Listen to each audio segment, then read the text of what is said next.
Good evening to everyone. Good morning, good afternoon, whenever you are listening. I apologies in advance. I am pretty shattered, so I'm going to keep this short and sweet. But what I do want to go over today is an amazing article I read the other day. I wanted to pick it apart a little bit, but it's super interesting. It is on ideas.ted.com, and it is by Joseph Debrine, and it's called Three Strategies for Effective Leadership from a Former Astronaut. So I'm going to read you bits from it, and then I'm going to pick it apart. But I did find some certain parts of it super interesting. So, what does leadership look like? Actually, before I start, going back a bit, it does say, Joseph. No, let's go back. Right. So, what does leadership look like? While there are various approaches to leading a team, many of us land on common questions in the search for an effective leadership style. How can I be there for my team? Do I need to command respect or earn it? And the most crucial question of all, how can I make sure that my team trusts me? So, before I move on, I want to address those. First one, how can I be there for my team? That is for me, that is a question of someone who is an incredibly good manager. You do not need to be in brackets, leader. And as I've spoken about it many times, a leader is literally someone who is followed. So forget that. You are the organizer, the manager of your group. You can be a leader without. You can be a great leader without having any interaction with your group. So being a direct manager, how can I be there for my team? There are many ways. Support, just making sure that they are happy to be there and happy to, what would you call it? Being a vested interest. So they have that interest themselves to, there is something in it for them. There is a reason they want to do it. Do I need to command respect or earn it? Neither, really. I mean, if you're a good manager, people are going to respect you anyway. If you make their life easier, you got to think, why do people want, or why are people going to follow you? Why are people happy to follow you? If you make their life easier, you make them more money, you make their workday shorter, you make them improve so they're closer to more money or a promotion. It's, what do people want in life? Some people want to finish the day earlier. Some people want to get promotion. Some people want to earn as much money as possible in the shortest amount of time, shortest amount of time possible. So those, you need to know your team. You need to know the individuals. As long as they are getting that from you, they're gonna follow you no matter what, as a leader. So you don't need to demand respect. You don't need to, as such, earn it. All you need to do is give people what they want. So the hardest thing is when you've got a team which is a massive mix of people. So say, for example, you look at a football team. The majority of people want to win trophies. They want to play for the best team that is going to win the most amount of trophies, that is going to get into Europe. Say you're talking about the Premier League. That is what people want. Now, some people don't. Some people want to turn up and they want to get paid. But when you are a manager or leader of let's call it a business, everyone has a different kind of interest. So one of the biggest problems people make when they are, one of the biggest mistakes people make when they are in let's call it a leadership position. So you own the company. Your interest is for the company to grow, the company to succeed, whatever your objective may be. Say it's for charity, it's because you want to earn the most amount of money as possible and then say pass it on to your kids, or take your kids on holiday, send them to private school. It could be that you want to make it as big as you can, as fast as you can, so you can sell it. Whatever it may be, whatever that is your objective. Richard Branson, I was trying to think of his name. Richard Branson has a very, very clever tactic with this, where what he does is every time he starts a new company, he finds the best person in the world at running those companies. So say it was Virgin Airways, he finds the best airline CEO on the planet, goes up to them and says, I'm going to pay you, for example, what you're getting paid now, but I'm also going to give you 10% of the company. Damn, is that an interest? Holy shit, is that a vested interest for that person? They're going to go, hell yeah, because now they have a reason for that company to succeed and for that company to grow. So that is what he does for the CEO. But the people below, the ones who do not have interest within the company, they don't own 10% of the company. If the whole of your team just love working there because it's such a fun, relaxed environment, if you then want to push for growth and the whole of your team have no interest in working hard, you're fucked. You're not going to achieve it, which is why you need to create a team that generally has the common goal that you want them to achieve. Maybe not what you want to achieve, but what you want them to achieve. So if it's sales, you want people who are maybe money driven, and you give them commission, and then they will pump those sales. They will do what they can to get those sales. Obviously, this needs monitoring, because then you get into unethical territory and people fudging numbers and sales and whatever else. But you need to manage that team, and every individual will have their own objective, and that is what you need to work with, if that makes sense. So it's not about commanding respect or earning respect. It's about knowing what every single one of what matters to each of your individual workers, be it their family. Again, it might not be directly to do with work. It might be someone who cares a huge amount about their local football team and their parents. And if you show an interest in their local football team and their parents, they will do anything for you. So that is a very, very important... just get a drink. A very, very important lesson in, let's call it great management, but also getting people to follow you as a leader. So, moving on. The most crucial question of all, how can I make sure that my team trusts me? This is an easy one, and I say this to people all the time. Never, ever, ever, ever, ever lie. Never, ever lie. You tell people the truth all the time, and there is a difference between lying to people and omitting certain information that potentially you don't want them to know yet. But you never lie. Never, never, never, never, never lie. And just in case you're interested, I love this stuff.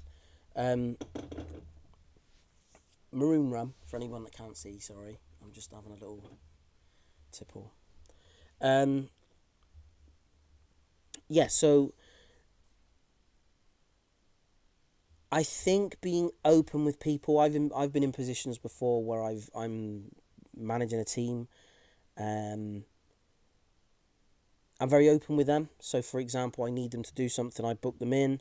They, if people are subcontracting to me, and I give them as much notice as possible if I'm going to let them down. Or I be honest with them and I say, right, this is the situation. I really hope I can have it ready in time for you. At the moment, I do not know. As soon as I know, you will know. I understand if you need to go and do a job somewhere else because you can't wait for me till the last minute and you need to book other work in. That's cool. But I'm then going to have to book someone else in for that day because I need the work done on that day. People respect you being honest. If you say to clients, so many times I've had clients where I've said, I'm not going to be able to. No, for example. So, if anyone doesn't know, I've worked in construction for a long time. I'm building something. Client says to me, yeah, as a project manager. So client says to me, um, I don't know. We need something doing in whatever it may be. Say 6 months, and I've given them a rough program, a rough layout of what's going to happen, and then one day something happens, and I need to say to them, this is the, day one. I will ring them, and I'll generally try to solve the problem there and then. But if I have two answers and one of them involves more money and the other one involves more time, I need to then go to the client and just say, look, this is the situation. This is why it's gone wrong.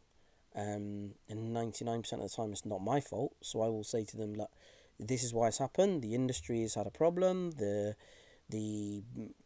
manufacturer has had a problem. The merchant has had a problem. The labour, blah, blah, blah, whatever it may be. And then I will say, and this is the situation. You can either lose time on it or it's going to cost you more money, and it's out of my hands. It's not something that is my fault. It's just this happened. You need to make a decision. As soon as you know, let me know. People love that honesty. Don't lie to them. If someone says to me, is something going to be ready in 6 weeks, and I know it's not going to be for 8, I'll say to them it's going to be 8, but I give them a reason why. So I think that's the most key thing, is you always tell the truth, but you give people a reason why. You never, ever, ever, ever lie. Ever. So moving on. Cady Coleman has been confronting these questions throughout her career as a chemist, engineer, Air Force colonel, and astronaut. In the conversation with TED Science curator David Biello, Coleman shared 3 strategies to establish and maintain trust in a leader. Whatever your career is, these tips can help you to prepare your team to face any challenges you come across in outer space or here on Earth. Oh, this is interesting. So it's just a big quote that says, people often say there's no I in team, but maybe there should be. Oh, I like that. How would you pronounce, where would you put the I? Would you put it at the end? Teamy? Or would you put it between the T and the E? Diam? Don't know. Anyway, be brave enough. Sorry, this is point 1. This is point 1 from, what's her name? Cady Coleman. Number 1, be brave enough to get to know your team members as individuals. Exactly what I said. So people often say, there's no I in team, but maybe there should be, says Coleman. Every member of your team is a whole person, and since so many of the problems we face at work are interdisciplinary, understanding who each individual is beyond the 9 to 5 is valuable. Being vulnerable enough to get to know your team this way is an essential skill for any leader. Couldn't agree more. Now, you might kind of get the gist that I've not read this in a few months. I thought it was brilliant. I've come back to it, but that for me is a common piece of managerial knowledge. Someone who was absolutely brilliant as this, Sir Alex Ferguson. You listen to any of his players say that he knew the cleaner's name, and he would go up to the cleaner and ask them how their holiday was. He knew where it was. He would know who they went with, and it makes people feel brilliant. It makes them feel part of the team. So including everyone and knowing details about them, about what they care about, is vital. So, when you're able to say, I think your world is different from mine and I'd like to understand more about it, you're not just building trust, you're opening a communication channel that teaches you more about your teammates' qualities, says Coleman. This type of conversation requires the willingness and bravery to be vulnerable. Once you know what everyone brings to the table, you can foster the growth of qualities that can lead the team to collective success. For example, as Coleman prepared for life on the space station, her advisors warned that the long periods of time away from family might be too much to handle. For her, however, this wasn't a problem. She had been communicating and working away from her family for more than a decade. After sharing her experience, her colleagues realised she'd not only be able to adapt to life on the space station, but also she could help others cope with the change too. So experience and kind of leading by example, I think that's super valuable, to be honest. Ooh. It's got a kick. It's like 65%. Number 2. Create a culture that's open to everyone's ideas. I love this. While leaders have to guide their teams, it's equally important to let everyone know that they can advocate for themselves and bring their own ideas to the table.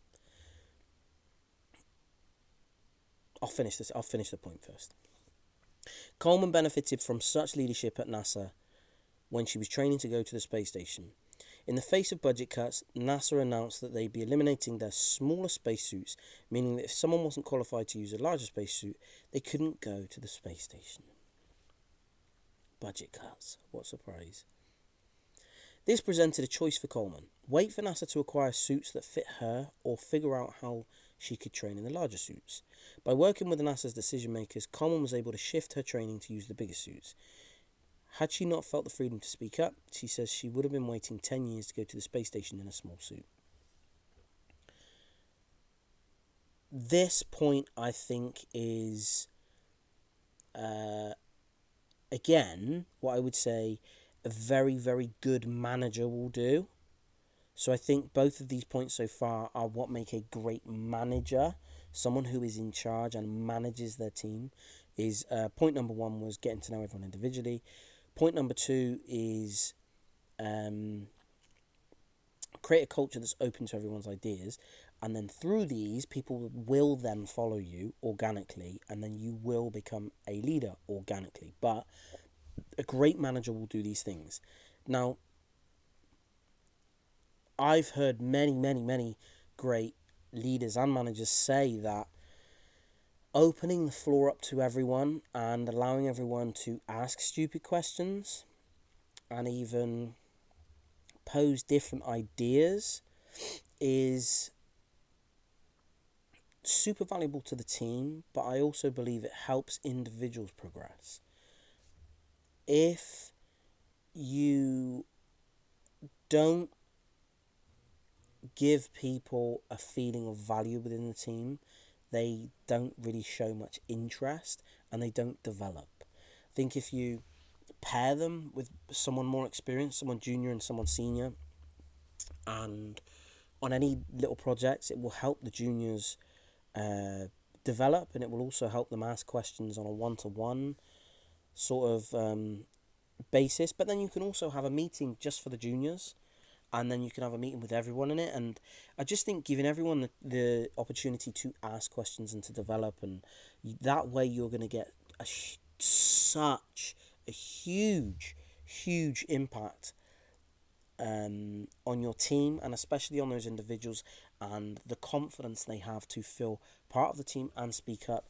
And I've spoken about it before, where Google hired the number one student from MIT every year, and then they ended up with a room of people that were taught by the same person. They all thought the same.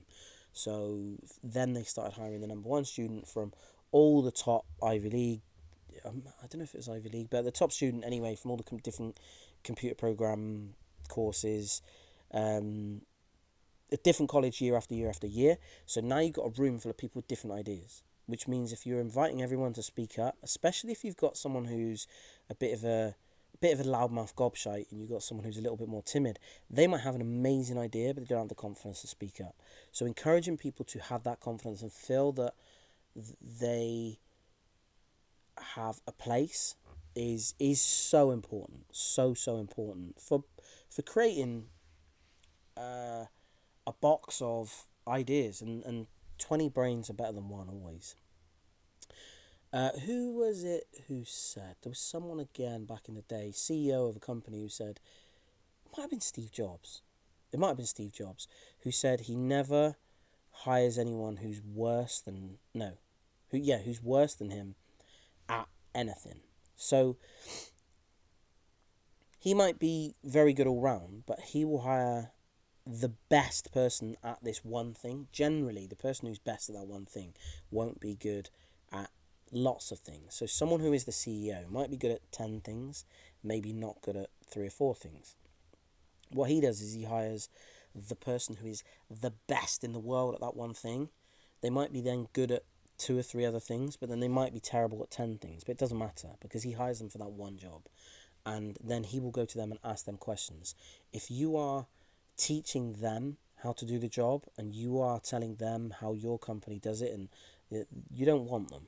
You want people who are going to tell you how to do it. You want people who are going to bring new ideas to the table. If you don't have that, and you're not filling those people with confidence, and you're not asking them to use their brain, what's the point? You just get rid of them, hire chimps. It's dumb. Anyway, point 3. Make trust your mission. Sometimes establishing trust in the workplace can be more difficult than you expect. But when you make trust building a central goal, the rest falls into place more easily. Workplace dynamics are always changing. Maybe a teammate's work/life priorities have shifted, or a big mistake requires you all to work together under new pressures. These challenges make fostering trust tricky, but they are also moments of opportunity. If a new challenge has arisen or trust has been breached, Coleman reminds us to always figure out the why and the what. Make sure to ask, why has this happened? Why do they feel this way? And what can be done about it? Brilliant. I love that. Why has this happened? Why do you feel this way? What can be done about it? Love that. Be open to different points of view and don't give up if you don't get through at first. Connection is often in the smaller things you do. Talk about food or music, write a note to compliment an idea, and ask to hear more. This level of connection and vulnerability may not seem intuitive at first, but as you make trust a core part of your mission, it becomes easy. Trust, Coleman reminds us, is both given and earned. As a woman, she knew gaining the trust of some male colleagues might be extra challenging. Her approach was simple. She performed well and with patience and persistence learned her colleagues' language and taught them hers. The challenges in gaining trust will always be there, but if you model vulnerability, openness and understanding for your team, you'll find the rewards will always be there too. What a great article. And I completely agree with it. I do think this is how a manager can get people to follow them, which then makes you a leader. So, no, I'm lying. Take that back. If you're a manager, you're followed anyway. But generally, people are following you through employment, through pay. It's not through choice. If you follow these 3 points, people then start to want to work for you, want to follow you, and then they will choose to follow you, which then makes you a much better leader. Having people that must follow you and then converting them into people that want to follow you is a huge sign of someone who is a good leader. Now, a great manager is the person who is going to then convert the people who have to follow into people who want to follow. But as I said before, you can have someone who is way up the chain, who has no impact on that team, and those people will follow that person. But because that person right at the top, if you take Sir Alex Ferguson as that example, he has a direct impact on his playing staff, and his playing staff will follow him. He now has all of them, his team, want to follow him because he's taking these points. Now they have to follow him. They've been bought by the club. He's the manager. So they are made to follow him. But then over time, they want to follow him. They want to play for him. They want to be under him because they believe in him. And they like how he makes them feel. But the bigger picture is when you have someone who doesn't have to put in that extra work with the people right at the bottom of that large system, and then makes every single person feel valued. That is the sign of someone who is truly great. So following this, not just for your immediate team, but the people below them. And here's another thing, here's a bit of advice for you. If you have someone in your team that you can't crack, and you're trying to get to know them, and then you find out that they care about let's just say their kids, and they've got a daughter or a son, and you find out that son loves a certain sport or loves something that, whatever it may be, if you start to care about whatever this person cares about, so if you start to include, oh, I heard that your son loves Man City and I got these tickets to go and watch the game, but I'm not a fan of Man City. Do you think your boy would want to go? Now you're in. And if you get in with the son, then you get in with the dad, if the dad cares about his son. So anyway, I thought it was a really fascinating speech. Like I said, Cady Coleman, look her up. And that's basically it today. Like I said, short and sweet. I thought it was a fascinating article. I really loved it. And I got some really cool conversations coming up soon. Please make sure you listen to the next podcast with an old friend of mine who you'll hear. But basically, he was very, very young football manager when I met him, and he fascinated me from day one. I thought he was very, very, very. There was something about him very special. I want to speak to him, find out what it is, and I don't think he even knows. But yeah, I want to pick his brains. And in terms of being a manager and being a leader of a group of men as a teenager, so yeah, please listen out for it. And if you know anyone who's interested in football, management, anything like that, then yeah, give it a listen. But yeah, I hope you've enjoyed it, and I'll speak to you again soon.